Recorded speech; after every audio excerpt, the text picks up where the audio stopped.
Kenapa semakin ramai orang asing menyebut nama Malaysia dengan nada yang berbeza? Apa sebenarnya yang mereka temui di sini sehingga ada yang ingin kembali dan ada juga yang akhirnya memilih untuk tinggal lebih lama daripada yang dirancang? Adakah kerana keindahan alam semula jadi? Atau kerana kos hidup yang lebih rendah berbanding negara mereka? Atau mungkinkah ada sesuatu yang lebih halus, lebih senyap, tetapi memberi kesan yang lebih mendalam kepada perasaan mereka? Ramai menyangka jawapannya mudah. Mereka fikir orang asing suka pada Malaysia kerana makanan yang sedap dan murah. Ada juga yang beranggapan kerana cuaca tropika yang panas sepanjang tahun. Tidak kurang yang mengatakan kerana negara ini aman dan tidak bergolak. Semua jawapan ini tidak salah, tetapi ia bukan keseluruhan cerita. Jika sekadar makanan dan cuaca, banyak lagi negara lain yang memiliki kelebihan yang sama. Jadi testai apa sebenarnya yang membuatkan Malaysia terasa berbeza? Jawapannya mula kelihatan apabila kita melihat reaksi mereka sendiri. Mengapa pelancong asing kelihatan begitu selesa walaupun baru beberapa hari tiba? Mengapa ada yang mengatakan mereka berasa tenang walaupun berada jauh dari tanah air sendiri?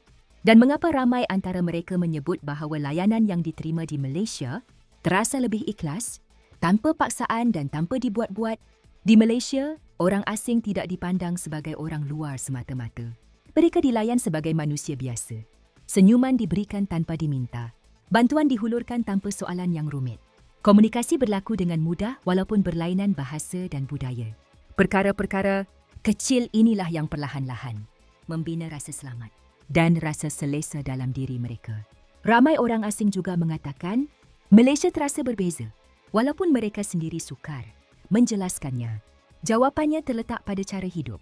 Kepelbagaian di sini bukan sekadar slogan tetapi realiti harian. Pelbagai kaum dan agama hidup bersama tanpa rasa canggung. Kemodenan pula wujud seiring dengan adab dan kesopanan.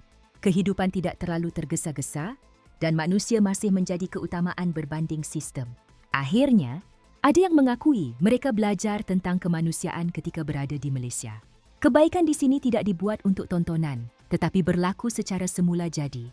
Dan apabila seseorang merasai kebaikan tanpa syarat, itulah yang membuatkan mereka jatuh suka tanpa mereka sedari. Dalam video ini, kita melihat sendiri sebab-sebab mengapa orang asing suka pada Malaysia melalui reaksi dan pengalaman sebenar mereka. 5 reasons why I love Malaysia. 1 is people. Definitely people in Malaysia. It's one of the best experience that I had so far with multiple cultures. Malaysian people are extremely helpful and they guide you wherever you would like to go. They give you advice on the best places to travel to eat. They just wonderful. Number 2 is of course Malaysian food. There is so much international influence in Malaysia that we honestly have been not eating in super expensive restaurants, but each time when we're eating from locals, from normal shops, from cafes, the food, the coffee, everything was delicious. Number 3, it's of course that we like the infrastructure. Kuala Lumpur, it's one of the biggest city in Southeast Asia, but it's extremely nice organized. There is a good balance between greenery and between the city, big buildings. You can go around all the time finding the spots to relax in, to eat in, and to do a business. So, congrats on that. Number 4 was really impressive street art, where I would not be able to find just ugly graffitis and signatures, but everything had a meaning and it was wonderful to see it. So it make it pretty, regardless if we are in Kuala Lumpur, if we're in Malacca, Ipoh, Penang. And the 5th one is the variety of the things that you can do.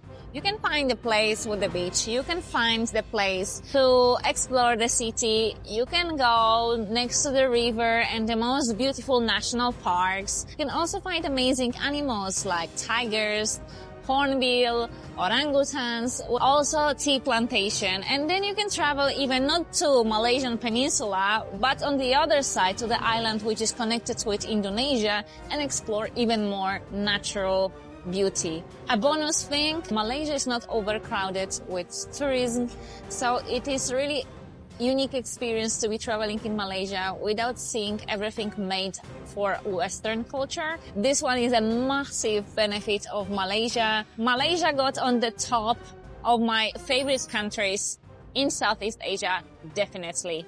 Apa yang dapat kita pelajari daripada semua reaksi dan pengalaman ini sebenarnya jauh lebih besar daripada sekadar soal pelancongan.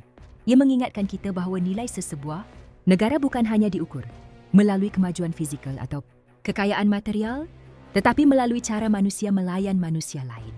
Malaysia mungkin tidak sempurna, tetapi apa yang dirasai oleh orang asing di sini menunjukkan bahawa kebaikan yang konsisten mampu meninggalkan kesan yang mendalam. Bagi kita yang sudah lama hidup di sini, banyak perkara dianggap biasa. Senyuman ketika berpapasan, memberi laluan di jalan, membantu tanpa diminta, atau bercakap dengan nada yang sopan.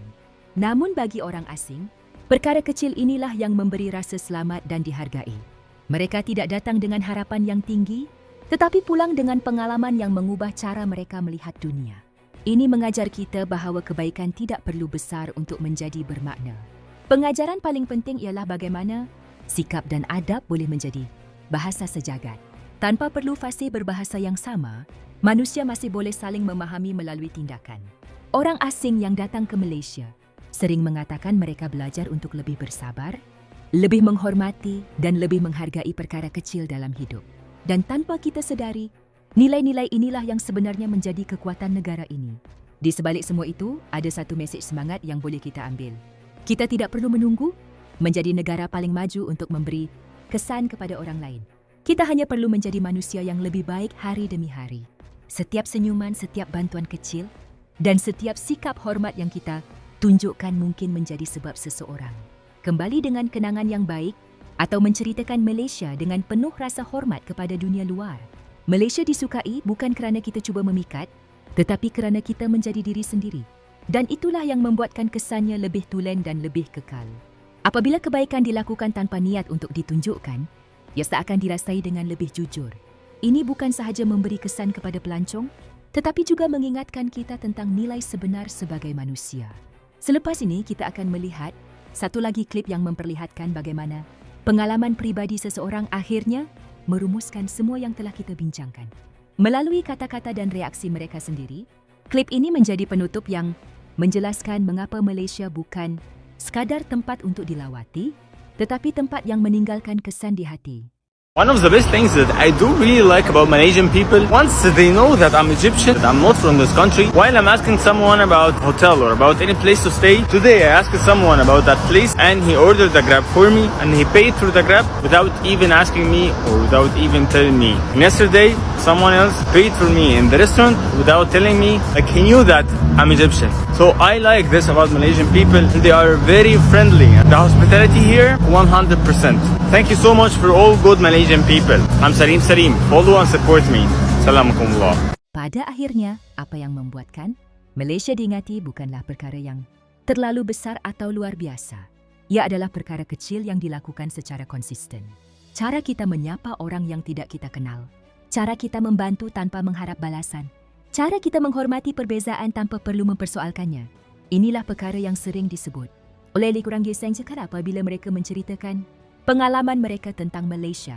Video ini bukan bertujuan untuk membandingkan Malaysia dengan negara lain dan bukan juga untuk mengatakan kita lebih baik daripada sesiapa. Ia hanyalah satu cerminan. Cerminan tentang bagaimana sikap dan adab yang kita anggap biasa sebenarnya memberi kesan yang besar kepada orang lain. Kadang-kadang, kita sendiri terlupa bahawa apa yang kita lakukan setiap hari sedang diperhatikan, dirasai dan diingati oleh orang luar. Bagi kita sebagai rakyat Malaysia, ini adalah satu peringatan yang halus tetapi penting, bahawa setiap kebaikan kecil yang kita lakukan mempunyai nilai, bahawa sikap hormat dan empati bukan perkara remeh, dan bahawa kita semua, tanpa jawatan atau kedudukan, sebenarnya membawa imej negara ini melalui cara kita berinteraksi dengan manusia lain. Jika ada satu perkara yang boleh kita pelajari daripada reaksi orang asing ini, ia adalah tentang menjadi manusia yang lebih baik. Bukan untuk dipuji, bukan untuk dirakam, tetapi kerana itulah yang membina suasana yang aman dan bermakna. Malaysia tidak dikenali kerana kita cuba menjadi sempurna, tetapi kerana kita berusaha untuk menjadi berperi kemanusiaan. Semoga apa yang dikongsikan dalam video ini memberi kita sedikit rasa bangga, sedikit rasa syukur dan sedikit semangat untuk terus mengekalkan nilai yang menjadikan Malaysia istimewa di mata dunia. Kerana akhirnya, negara ini bukan hanya tentang tempat, tetapi tentang manusia yang menghidupkannya.